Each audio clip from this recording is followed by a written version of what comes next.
Good day everyone, today I'm going to show you how to find a business name that is not taken. So the first step is to open your browser.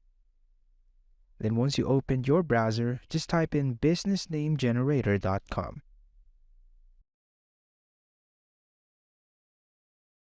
So once you're here on the home page, what you need to do is just type in your business name keywords. Like for example, electronics. Tap on Get Started. And then this website is going to give you tons of suggestions and business names.